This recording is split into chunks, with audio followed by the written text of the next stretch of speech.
how is it to play in the arena without the fans? Obviously, it's got to be as bizarre as could be. It's weird. Yeah. I mean, anytime there's a scrum or a big block shot or a big hit, it's just a couple taps on the bench, from the guys. You don't hear anything. And it's just, was that a good play? Or, I hope people, they saw that. That was sweet, I don't want to share someone else's thoughts. I want to create my own original thoughts. I want to create my own original solutions. I want to look at situations and come up with my own phrasing, my own words, and do it my way. This is the Jon Taffer Podcast. Shut it down! Hello. I'm Jon Taffer. Welcome to my weekly podcast. I'm sitting in my house in Las Vegas again, week after week after week. I'm sure you guys aren't exactly going out and flying around the world either. This is a great podcast for me. I have a good friend of mine, a Las Vegas Golden Knight, Nate Schmidt. And we got a lot to talk about with NHL starting and the bubble and what's going on in the bubble and how they're dealing with the bubble. And I'm curious to know what the hell is in the bubble, Corey, aren't you? I know, right? Yeah. I mean, are there restaurants in the bubble? Is there a place they can have a drink in the bubble? Is there a gym in the bubble where they work out? What is it? What is exactly the bubble?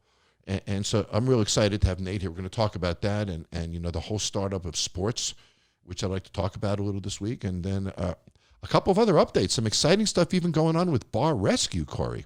Really? What you got? Well, we are going back into production as soon as the pandemic ends. So those of you that are concerned and have sent me social media messages, Bar Rescue is certainly coming back. But we're doing something really special with a whole new way of watching Bar Rescue. So I don't want to let too much out of the bag, but do you remember those old pop-up shows that had pop-ups on screen? Oh, then they'd come across the screen. And little facts and tidbits. Yeah. So that's all I'm telling you. But there's something premiering. We're pretty excited about it. It's a whole new way to look at Bar Rescue, and that's going to happen in September. So we're pretty excited about that. And then getting really pumped about Taffer's Tavern, Corey. Yeah, I'm excited to see how that all comes together here soon. So what I did is I put in construction cams. So I got cameras, as you know, Corey, because you coordinate all this stuff for us. We have cameras on site, and it's sort of fun. I log in every day, and even though it's on the other side of the country, I'm watching the construction progress, and I'm watching the bricks go up on the walls, and the bars getting built, and the lighting putting in, and all the FF&E, as we say it, which in the industry term is furniture, fixtures, and equipment. And it's exciting to see it all come together. And this is a time when a lot of people are in the restaurant industry are really down. And, Taffer's Tavern is up. We're excited. We're opening. We believe we have a solution to the future. We believe that we have a safe kitchen and a safe environment. And we've created the Taffer Safe Dining System. My point is this, that there is brightness in all industries right now. And I was saying this to Corey a little while ago, and I've said this a couple of times the past few days. It's sort of my a new thought. And it came to me when I was on Neil Cavuto's show the other day on Fox Business, is that, the first thing I would do, Corey, after I got a vaccine would be go out to dinner. Man, I would go to a great restaurant immediately. As soon as I knew I had those antibodies, man, I'm out. Wouldn't you, Corey? Oh, yeah. I mean, if you had a vaccine right now and knew that you had the antibodies, would you not call your friends and say, let's go out for a drink, let's go out for dinner? Correct? Oh, yeah, I'd have the reservation already ready. That's what I'm saying. So when you think about it, the minute we all put that needle in our arms and get that vaccine or take that pill or get that patch or however the hell it's administered, the next thing that we are going to do is go out. Some of us are going to go out to dinner. Some of us are going to go out to bars. Some of us are going to go out to shop. We're going to do the things that we loved to do that couldn't do during the pandemic, and we're going to do them as fast as we can. So when I think about that premise, wow. So when we get to the vaccine, there's going to be a surge then, isn't there? Now, I don't hear anybody saying the word surge, so I might be the first one to say that. But, Corey, I was the first one to say we'd be at 50% capacity back in March. Yeah, look at us now. And I was the first person to say that the audience would come out in the third. Remember that? Yep. And 31% came out in the first place. So I was a whopping 2% off. So I've been pretty good at my predictions during this thing. I'm going to be a little cocky here, give myself a pat in the back. Honestly, I've nailed every fucking one of them. From the capacity things that we've said to the predictions of industry fallout, industry closures, we've been right on the money in all the predictions we're going to make. And I'm going to make another one right now. As soon as people get this vaccine, the next thing they are going to do is they are going to go out to dinner, out to lunch, out with their friends, out to bars. They're going to go out to concerts. They're going to go out to movie theaters. They're going to go out to concert venues. And son of a gun, Corey, they're going to go out to sporting events. And it's going to happen. We will have the vaccine. I think we all know that now, Corey, because there's so many in trials and we're making such positive progress. I think we all know we're going to have it. So if we know we're going to have the vaccine and we know we're going to have it in several months, then think to yourself, if you had that vaccine now, what would you do tonight and tomorrow? You'd go to fuck out. Yeah, I'd go get a beer. Now, I recognize this has had serious economic impact, and some people have lost their jobs, and impact have been it has impacted people's disposable income level and their ability to spend money and consumer confidence. I get that all of these things have been impacted. But the fact of the matter is, maybe you just go out for $1 special at McDonald's. Maybe you go out, but you're still going to go out because we are craving that experience. We're craving to get back out again. And now, that sports has started. It's interesting, Corey, because a lot of friends are now inviting friends over to each other's houses to watch games, which is the beginning of a little more social interaction. So it's sort of exciting to see sports back. Question: what is one of the one things in America that is really homogeneous? What is it that black, white, old, young, skinny, fat, tall, short, male, female, what are the things that really bind us all? Well, you could say food. We all like hamburgers and hot dogs and certain things like that, right, Corey? That sort of connects us all. Absolutely, yeah. We look at things like even national treasures we've seen challenged these days. Monuments have been challenged these days. So, I'm not certain if we all look at the Statue of Liberty that's homogeneous now, that people don't have bad things to say when they look at an image like that. I'm not sure when people look down Fifth Avenue and look at all the beautiful stores and everything, if that's all positive now, if that's homogeneous, or there aren't people that are going to badmouth it and speak up against it. And then I look at, politics. Certainly everybody's badmouthing and speaking up against that. And then, Corey, you can wear some clothing or dress in a certain style, and put a spike down the middle of your head, and people are going to speak bad about one way or another as the way you dress or the way you act or the way you behave yourself. So there aren't many things that homogeneously connect us if you think about it, right? So food is one of them. Sex is one of them, obviously, to some degree.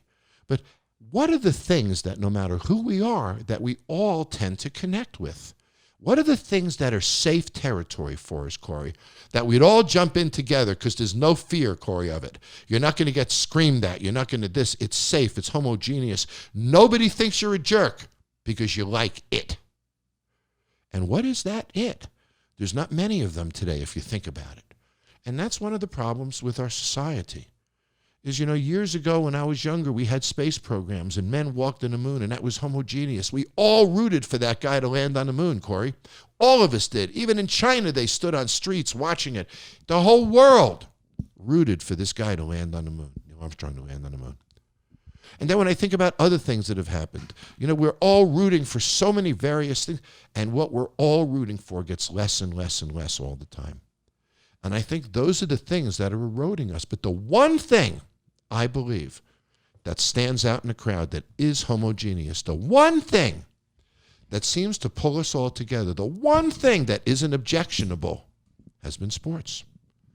And when you think about that, Corey, if you live in New York and you're, let's say, a Jets fan, just to pick a team, then, Jets fans, look at the demographic mix-up of Jet fans. There are people 90 years old that are Jets fans, and there are people 9 years old that are Jets fans. Yeah. Rich people, poor people, black people, white people, of every ethnicity, every size, every shape. Everybody, anybody can be a Jets fan. So all of this worked to create a homogeneous environment for us.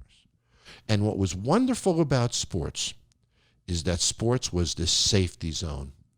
We could curse at the players. We could cheer for the players. We could cheer for a team. We could hate a team. None of this made us socially objectionable. It was all acceptable. I could love the Jets, and I was a decent guy. I could hate the Jets, and I was still a decent guy. I could hate a quarterback. I was a good guy, bad guy. Fact of the matter is, these things didn't categorize us as bad. And then someday, at some point in time, somebody chose to introduce politics into sports. Now, I take no position, and that's not my point here today. I'm not taking a position, and certainly All lives matter.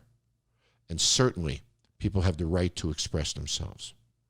But when we brought politics into one of the things that is the most homogeneous things in our society, the one thing that wasn't political, the one thing that political persuasions, ethnic groups, age groups, male, female, anybody could participate in, the moment we introduced what was divisive into what was homogeneous wasn't homogeneous anymore. And that is a bummer.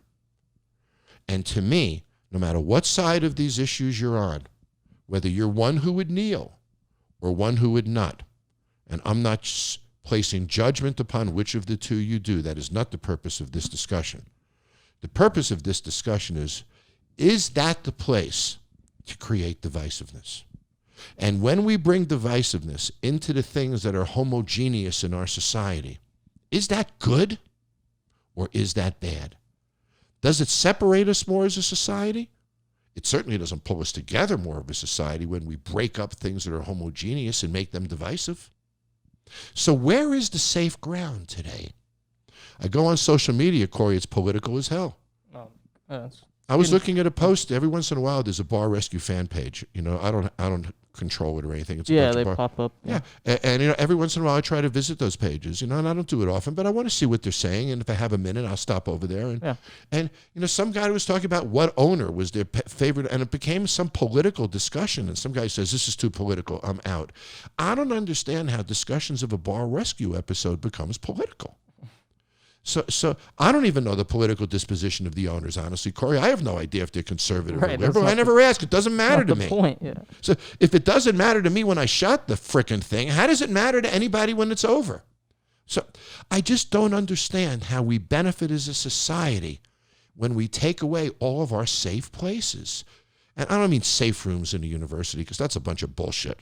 I'm talking about safe places like sports, where you can go be yourself and root for either side and not be forced to make a political statement at a frickin' football game, or not be backed into a political corner at a baseball game, or forced to say whether you have a political belief or not at a hockey game.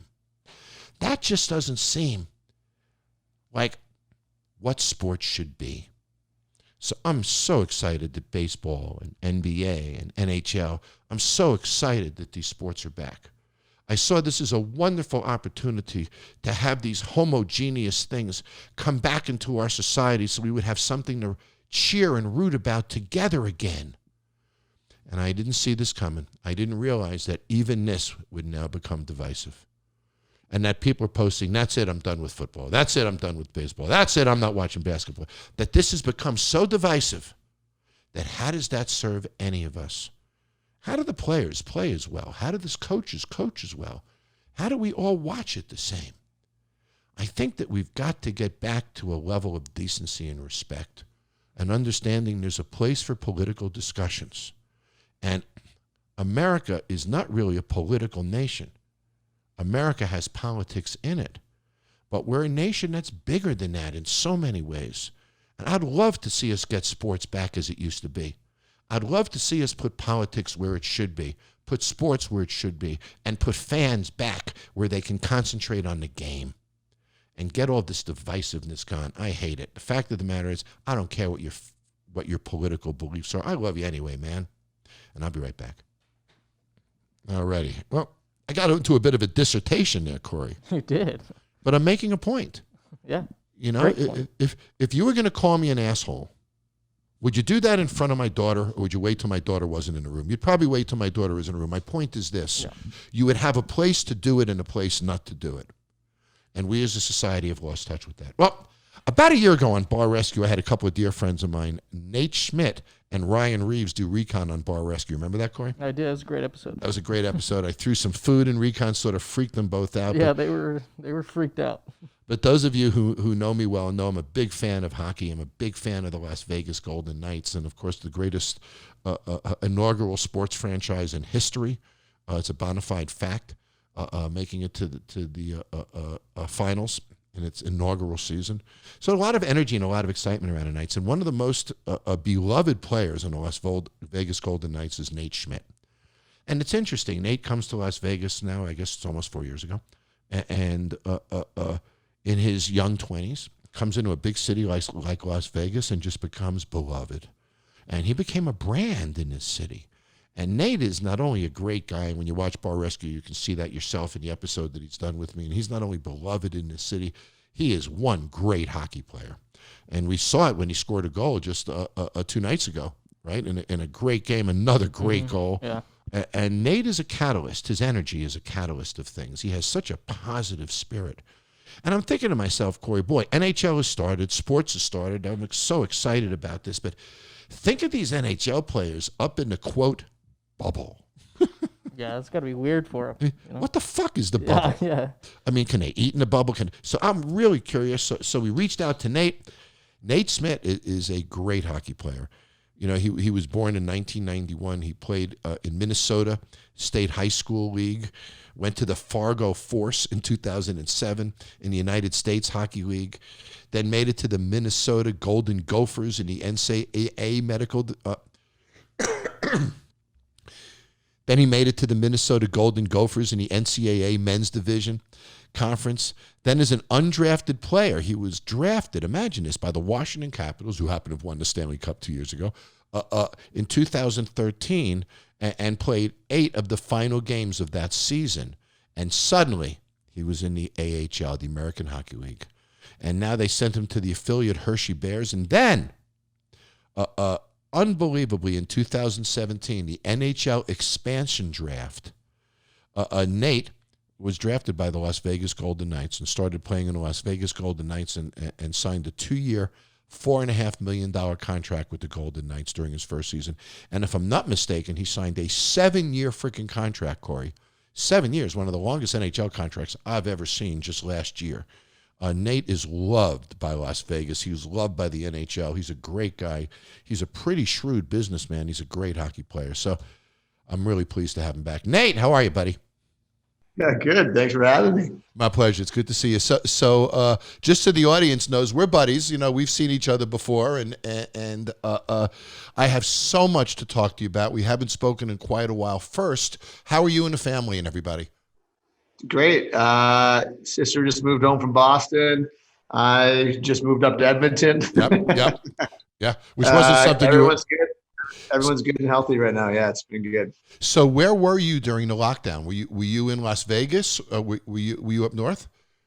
No, I was in Las Vegas. Pretty much our whole team stayed in Las Vegas. So just working out, training in the garage, and not doing a whole heap besides working out, training in the garage. Maybe hit the pool for a fake pool day. Other than that, it was that was about it. Yeah. So when you're working in the garage, obviously you can't skate, right? Skating is out of the question. You don't have that. So does the a training manager or does the team prescribe a workout for you to do in the garage? So yeah. So they had things for us, but our strength coach here is really great with being able to adapt because to certain guys, look, some guys like to work out one way and some guys like to work out another way. He's really good at not being, this is the workout. There's no deviance from there. So we, just between you and I, stole a few things from the rink, put it in the garage. So there was just 3 of us and myself, Ryan Reeves, myself, our boy Ryan, Yep. Who's also been on this podcast, Revo. Another friend of the of it all. So we just kind of took the 4 of us and we worked out 5-6 days a week, and we'd go to each other's house for lunch once a week and then once on the weekend, and that was the only people I saw for 2.5-3 months. Yeah. And I know you, Nate. You're a pretty social guy. First of all, you're not great at sitting still, right? You like to do things and move. It's hard. So get the energy out. So was this hard for you? It was tough. I mean, for me, I like to get out and seeing things. I love going in social situations, going to a bar, going to a restaurant, going to see someone, go get the guys together for dinner, go see a show. All those got cut out except for one, which was just hanging by the pool with a small group of guys twice a week. It's funny, me too. The 2 of us are in a common world in that, we go on TV, our seasons begin right? We have local recognition. We're famous in our town. You know, there are certain people who look up to us because we're on television and who we are. And of course, you much more than me because of your discipline and your athletics. No, I mean that. So, you know, your life is moving. You're in front of cameras and you're doing interviews and you're doing commercials and you're getting ready for the season and you're going and going and going and going. And then all of a sudden, whammo, you stop. Bam, nada. How hard was that for you? It is hard. I mean, it took a second. It took a week to kind of find your bearings. Yeah. Maybe longer than that. Maybe a week and a half to kind of find our bearings and how to be able to. Because think about it. You and I, everything is so scheduled. Show up. This is meeting time, meal time, media, workout, get on the ice, play a game, wake up, do it again. You know, and to not have that structure in your life is hard. Sometimes you have to really ad-lib it, find a new book, find a new hobby for the time being. I read a bunch, did a bunch of puzzles, tried to do as many home improvement things as I can, had to reach out to people all the time to figure out what the heck I was doing. Yeah. YouTube's a great thing to show you how to do anything around your house. So you can run a little do-it-yourself channel then on YouTube, maybe. Nate's do-it-yourself. How not to do it with Schmitty. You know, and not to do it. You know, I think that when I think of this season and I think to myself, wow, what if I was a rookie and this was my first NHL season, right? And I'm so excited and I want to make my mark, Nate, and I can't wait to play all my games and get out there and I want to go on the road and I want to feel what it's like to play at home. And whammo, that season is taken away from that rookie. And, you know, next year he might not be the same kind of player. And how does a rookie feel when something like this goes on? I'm guessing it's devastating. It was hard. So Zach Whitecloud, the guy that worked out in our working group, had just gotten called up. I mean, about 3 weeks before the pause, maybe a month before the pause, and looked great. Yeah, played great. Just dipping his toes into it, just seeing it, and all of a sudden, like you said, it's a stop, and we're all thinking, I might be done for 2 weeks or so, 3 weeks. And then you start seeing things after a week, you're like, oh man, we're not playing for a while now. Yeah. And it was just, for him, it was a way, you know, I got to train with Ryan and myself and Braden. It was a way to say, oh, okay, this is how, I mean, Ryan's one of probably the biggest, you know, the biggest trainer of all the guys that were in there. And and then to be in a weight room with him, and, you know, see him, he pops out of his shirt every time he's around, and we start working out with these guys. And I think that kind of you take a lot of a negative of what could have happened or what did happen. And I think Zach, we have such a good group. I think you learn a lot. You learn a lot from a guy like Ryan that's been in the league for a long time. Myself and Braden, 7-8 years. Yeah, you just pick up on small things about being a pro, you know, and that's a saying that we say all the time: is be a pro. You had a couple beers the night before, you come in, you be a pro. You're tired from the game before, you come in, you be a pro. You know, it's interesting. So you hope now that he gets a good start when we come back and that the momentum comes back for him. But, you know, I fear that some of these rookie players might not get that chance again, and you know, it might really change things. And then I look at even a guy like yourself, Nate, who's prime, right? You know, you're prime. You just got a great new contract, right, several months ago. You're in a city that I know you love being in because you told me that yourself. You know, you have fans who frickin' adore you, and you know that too, right? So you've got a great situation here. So now you're excited. You're salivating. You're going into a new season. It couldn't be any better. Right? So are you worried that, you know, you lose some of this year's stats, right? You lose some of this year's play time. I mean, this does impact your whole career in a sense, doesn't it? Yeah, you know, I always find it odd to me. Guys always say, man, you know, it's January. I can't wait till playoffs come around. You know, I'm really going to turn it on then. Man, you never want to hit the fast forward button on this game or on anything in life in general. I mean, if you hit the fast forward button, you blink your eyes and all of a sudden it's over. Yeah. And for me, it's hard because, you know, I just turned 29. I think I got a lot of good years left in me, but you can see this is my 7th or 8th year pro already. I can remember my first day, and I try and tell Zach this, and Ryan is big on this too. Like, you just tell him, man, you understand how great this game can be and how hard it can be and stressful at the same time. But at the end of the day, nothing's going to be as tough as the day that you got to say goodbye. Yeah. You know, and to enjoy and cherish the moment. That's what's hard. And you have a really good team, and we have a really good team as well. It makes it even harder that you can't play. Right. So And it was a tough little start there. And an inaugural team and the beginnings that you had, creates deeper emotional connections to the whole thing. No, I'm with you, buddy. I'm guessing about deep a team relationship as you could have as a player, I would think, right? This is the closest I've been into a team environment. I mean, maybe the kids on the backyard and the ponds, the kids you grew up with are about the only other thing you're probably closer to, but it doesn't really happen in the pro setting much, when guys are out and we don't have one or two guys going here, one or two guys going there. It's, hey guys, where are we going tonight? We have a little club, as soon as we get into a city, I don't want to call it's the beer club. We have a beer club. And anytime you get into a city, it's like, boys, where are we going? Closest bar, have a beer, see where, and then from there, guys like, well, I want Italian or I want to go grab a steak. Then we might break up, but everyone always comes together, grabs them one or two beers as soon as you get into every city. So break up from there. But you don't have, that's the best part about being on a team. Yeah. So a little plug for Ryan Reeves here. So how much 7.5 have you drank? How about this? He invites us over during the quarantine. First 4 times he goes, guys, I didn't buy anything. I got 5 kegs. Do it on the first Saturday. The second Saturday rolls around. He goes, guys, I don't have any more kegs left. We can't make any more.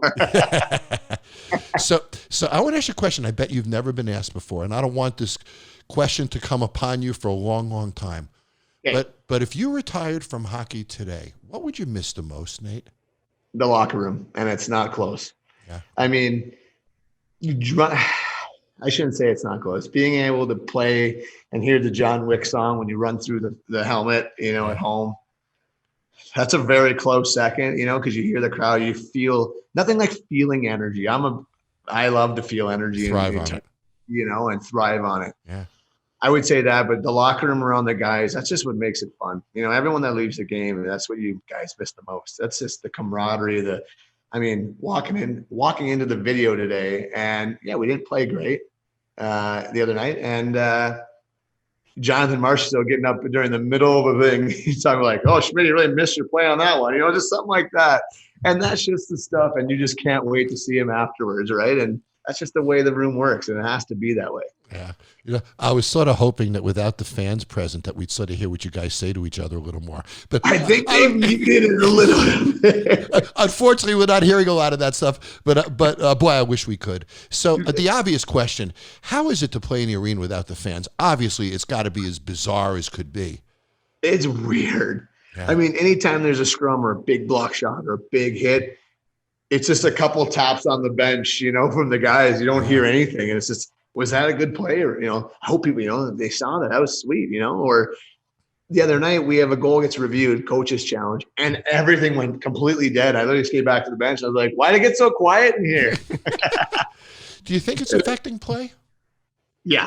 Yeah. There's not as much momentum swings. One team will have it and they don't give it up as easy because there's not a big hit or a big block shot or a fight or a goal that gets guys or someone fired up or a great play and it gets the crowd kind of a little bit of a buzz. Yeah.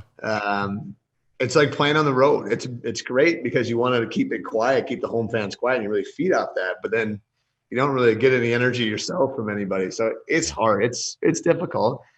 And you're used to a loud arena at T-Mobile. The loudest arena. Yep. It's the only rink I could even think of that would be even close. Montreal gets pretty loud because it's pretty big, but that's about it. Blackhawks, right? United Center gets pretty loud in Chicago. United Center, that's right. Chicago is pretty loud as well. Before I moved here, I had Blackhawks season tickets before I moved to Vegas, and that could be a pretty loud place. We all make mistakes. So, what's interesting, Nate, and I want to change topics with you for a couple of minutes. You're a young guy. You become a professional hockey player. Yeah. You're now in the NHL. You then develop as a player, right? You get traded to a team in Las Vegas. In Las Vegas, you become very high profile. Suddenly, Nate Schmidt is a brand. Mm-hmm. You're not just a kid playing hockey anymore, right? It's not just about goals anymore. It's now you're a brand. So now you got people knocking on your door. Nate, let's do this. Nate, invest in that. Nate, let's do this. Nate, I want your name. So now suddenly you have to be an entrepreneur too. and you have to manage your brand and all of that. And, I say this, buddy, and I'd give you a hug if you were here, COVID aside, but, you built a great brand for yourself here, and you know this, and you're a standout player in your relationship with the fans here in Las Vegas. So how do you manage that? Are these decisions you're making on your own, what you do, what you don't do, how you manage your brand? Do you have advisors that you're talking to? Because I'd love people to learn from this experience from you about how you've dealt with this change in your life. Yeah. I mean, I've always had when I was in college, I didn't really know how to really navigate, college Nate around the guys versus who I actually was. So it was a little bit, I didn't really hide from who I was, this kind of upbeat, in your face, positive guy that just kind of says, hey, this is who I am. You know what I mean? And just go from that moment. And so it took me a few years to kind of find what kind of makes me tick, and take my, my energy and just say, if you want it, you have it. If you don't, toss it back. It doesn't bother me one bit or the other. Yeah. And I like getting to know people, and I like to be not just hey, I take my picture and all right, see you. I like to sit and talk and get to know somebody. And I think that's you take the time. I mean, we say it all the time. We could donate money. You can give money to something. You can, sign a stick and give it away. But giving your time and getting is a huge part of, in my opinion, it's the greatest currency you can give somebody. Right. And I think you give your time to sit and talk with someone for, 30 seconds, 2 minutes, 5 minutes, an hour, whatever it may be, trying to get it to everybody. And you can't, but at the same time, you try your best to just take your moment and say, this is what it is. I am here. I am going to try and make the most of this, connect with people as much as I can, and then we'll move from there. And then, it's not, and for me, I'm not looking for anything from people. I just want to, be a part of it. I want to be a part of that. Like I said before, I like feeding up a good, positive energy people. Good. I was just going to say, you like to feed positive energy into things. Yeah, and then see what kind of grows from there. Yeah. How something might manifest, if you will, to something maybe greater. Something that might just say that guy or gal or that kid goes home and is like, man, you know what? I had a great experience today, with Nate Schmidt. And that's the way I like to think. And I hope that when I come in contact or I work with people, that's the way they say about me, because I don't want, there are a lot of people out there. You can just, hey, you do your job. I'm going home. Right. No, you're more than that. And that's, so we're entertainers, John. Yeah. At the same time. But you're authentic, Nate, and that's why it's working for you, because you are who you are. Yeah. And there's certain guys even in your league that they're one way in the locker room, they're another way on camera, and they're not authentic. Yeah, for sure. And that comes through. And even for me, I'm told why I'm successful in my TV show is because I'm authentic. You've been on my show with me. Was I that different on camera? I got to tell you, I was running that thing all the way back. Alec Martinez, when we were talking about it yesterday, I told him, man, he goes, is he really that intense? I go, yeah, but he's the biggest sweetheart when you see him behind the scenes. And I go, I just have never seen someone just so fluid in how he approaches things. Like it's such a professional approach, how you just take everything, mold it together, put it back together, and bang, you're back. It's impressive. We're talking about it for about an hour or two at meal last night. It was awesome. Wow. Well, thanks. I got to tell you, those of you that don't know what I'm talking about, Nate and Ryan Reeves, Revo, did a bar rescue recon for me. And I must say it was sort of a heated one. I threw a little food, went a little crazy. And I must say, I got to post a photograph from the episode, because I think when I threw the food, the look on your face, Nate, was like $1 million look. You saw the episode, right? There was a moment that you were loving it. But I shocked you once or twice, I think. Revo and I were just talking about this last night. John, you started going off. And Revo goes, I hope they cut away, because I'm sitting there going like this, curled up in a ball as John's wailing, hammering away at this guy. He goes, I've never been so scared in my life. And I'm like, did you just say you were scared? I was like, are you sure? Hey, we talking the same guy here? It was fantastic. Well, it was a lot of fun having you, but I hope you can come back and do it another time. I would love it. It's awesome. I love that stuff. It was really fun. So we were talking, but I'd love to share some of this stuff with our viewers. And you're good on time, right? You got a few more minutes? I'm great. Hey, let me tell you about the bubble. Yeah, that's what I want to talk about. I'm saying I got about 6 hours before I got to do something, which is go to bed. Gotcha. So we were talking a little early. So you're in a bubble now. You've been there for how long? We've been here for about a week and some. Yep. Week and change. So you're in a hotel. Are all you guys on the same floor? Our team is all on the same floor, and we have 2 floors, and then we have one lounge area floor, which is the big conference room that they allow our guys to go in there. You can watch the games, get some food or some. We got Gatorades and coconut water and all that stuff down in the lounge, and some snacks and such. And then we got some N64s hooked up for Mario Kart and Mario Tennis. That's just, for fun. But but then all the other teams are down there as well. So it's weird. Weird seeing everybody. So it's almost like a military installation. You have a little R&R area, right? Yeah. Right, and then your sleeping quarters and stuff. So Yes. are you having dinner? Are there any social events in the lobby with other teams or other players, or not really? I mean, you can go to a restaurant with other guys there, but most of our guys have been just kind of hanging in the room.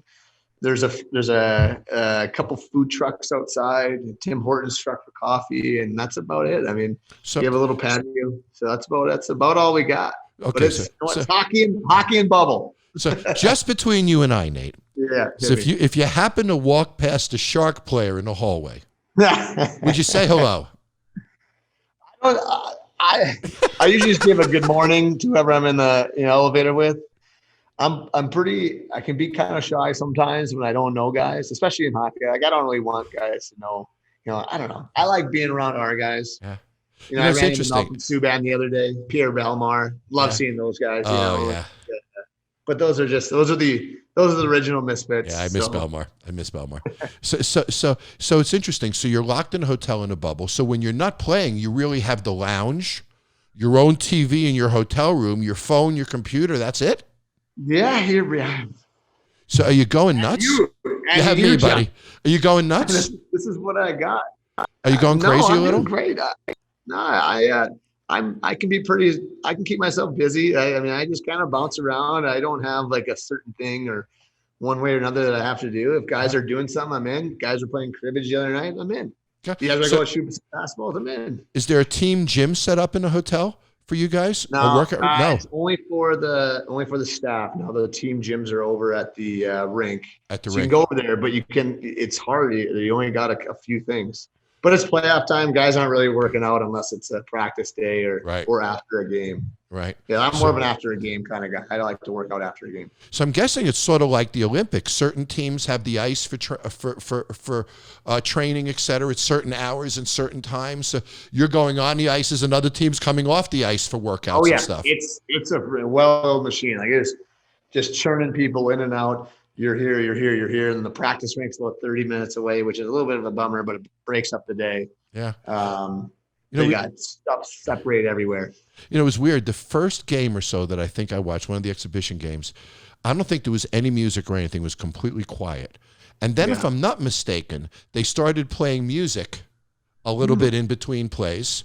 I'm guessing for you guys to make it feel a little more normal, right? Huge. I mean, think about it, John. We go out there. And so let's just say you're the D coach, and I'm coming over to you and I'm saying, and you're trying to tell me, hey, Schmitty, this is I go, hey, John, what's the next play here? Like, what are we running off this face up? And you just go, in a normal voice, we're running strong side out. And all of a sudden, their 5 guys turn around and look at you because nothing else is happening. And all of a sudden, we're going back to the bench. I'm going over to Braden. I'm like, I think they just heard our play. Like, do something else. So that's some of the reason, too, then. And then, if I'm not mistaken, after a goal, the announcer is announcing the goal as if there's fans in the seats too, aren't they now? Yeah, and actually our home guy, so Dave Gosher, does our stuff. Yeah, he's the one that – so they have – each individual team has – each individual guy do their own stuff. Yeah. I also noticed last night that they played Viva Las Vegas, so they play our victory song at the end of the game. It felt great. It felt like we were – okay, it didn't really feel like we're home, but it felt kind of like we were home. It's interesting. When you're a season ticket holder like I am, and I went to almost every Knights game, first and second season, and you hear at the end of the game, those of you who don't know, when you go to T-Mobile Arena and the Knights play, at the end of the game in a victory, they play Viva Las Vegas. That's the song we play in a victory. The first season, we just never lost at home. We never knew there was another song that you played when you didn't win, Nate. Yeah. We thought you just played that song win or that lose. Was the only song. 'Cause you won every time. It was only games and games into the season that we realized there was another song that we played when we didn't win. But fortunately, we had to figure that out. hats off to the NHL. You know, I think the way they've covered the seat, the way they position the arena, you know, I understand they've even thrown some hats out for a hat trick. It happened last night. This gal walks down and all of a sudden she starts ripping them out. I was like, I can't believe this is actually happening. So, you know, real hats off to the NHL. And I'm sure you're feeling the structure and the organization around you. And do you feel as a player safe from a COVID standpoint? Do you feel that the bubble is working? Oh, yeah. I mean, we've had 0 cases in a week and a half. I mean, we get tested every day. Everyone gets tested a lot. I mean, yeah. So you feel safe? Yeah. I mean, the only time I haven't felt safe was the first day of the nose swab when I had this gal. I'm pretty sure she tickled the back of my brain and I didn't know what was going on. Was it worked in a hockey stick in the face? Yeah. Well, I think I'd rather take a stick in the face. I know how I feel. I might get a scar. I might look good, you know? Yeah. So you know, it's interesting, and I'm going to let you go in a few minutes, buddy. But you know, it's interesting. I've always said that, you know, a hockey season is a war. There are so many games, so many hits, so many fights, so many injuries that it takes to get to a Stanley Cup. And it's almost like you take a shot and you limp, and then you take another shot and you crawl, and then you take another shot and you're sliding across the ground. It's almost like that knight from Monty Python who has no legs and no arms, but he's still trying to grab the stick somehow. You know, and you know, I've always felt that there's no sport that is, you know, has the brutal wear and tear on the body and expends so much to get to a Stanley Cup. And I know you agree with that, buddy, because you've lived it. I watch it. I can't imagine how hard it is to live it and how hard those last playoff series must be after playing so many games during the season. Yes. So now we have a shorter season. Yeah. And obviously that takes some of that physical burden off you, right? You're not playing nearly as – you're going to play, what, almost about a third of the games to the Cup, something like that, give or take. Yeah. So is that going to make it for a more exciting Stanley Cup? Are we going to have less injuries, more energy, people less beat up? What do you think? 100%. I think this is going to be the hardest one to win. I'm going to tell you right now, our first preseason game and our first round robin game was the 2 hardest games that I think I played in the calendar year. Really? Well, I mean, it was as if you shot them all guys out of a cannon. I haven't been hit. Like, I was sore, you know, like I got up and I was like, oh man, that hurts. Oh, okay, well, that's a little bit, that one hurts a little bit too. You know, it's just hits are bigger. I mean, you guys are running around. They're healthy, they're fresh, they're hungry, right. And it's all systems go. There's no, hey, well, there's mosey through the preseason, get through the first, you know, month, kind of get into the Christmas break. Yeah, we'll start to, you know, and maybe into February, and then it's gas pedal. I don't know if I got hit so many times in a game. Wow. In the last game. Like that's the way you just got to stand in there. And that's the playoff hockey. You got to stand in there and take one every once in a while. And that's what makes it. I think that's what makes the playoffs so special. It's guys are willing to do it. Yeah. So this could be, in effect, one of the most exciting NHL seasons ever. Outside the fans. Yeah. Outside there being fans and energy. Right. Yeah. Outside than that, I would say yes. Yeah.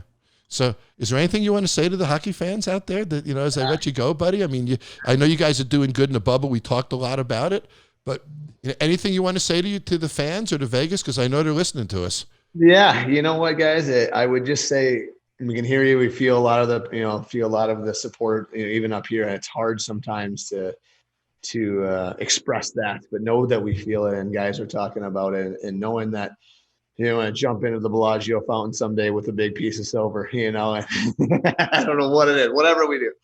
But yeah. And just, you know what, excited to have some back again, just excited to have hockey back, and hope everybody is as well. Yeah. We are really excited to be back, and we can't wait to get you back home, buddy. And you know, it's exciting with the vaccine. You know, there's a bunch in trials now. We are going to come out of this around the first of the year. I mean, you know what? It sucks. Yeah, but a lot of people say only one way to go to that. I agree with you. And a lot of people say that, you know, when they get a vaccine, the first place I'm going after I get my vaccine is out to dinner. Yeah. First place I'm going when I get my vaccine is to a hockey game, buddy. Yeah. I love you, Nate. This was a blast. Stay safe up there. You know, let's see another goal soon, okay? Yes. All right. Thanks, John. Appreciate it. Take care, buddy. Have a good one. You too.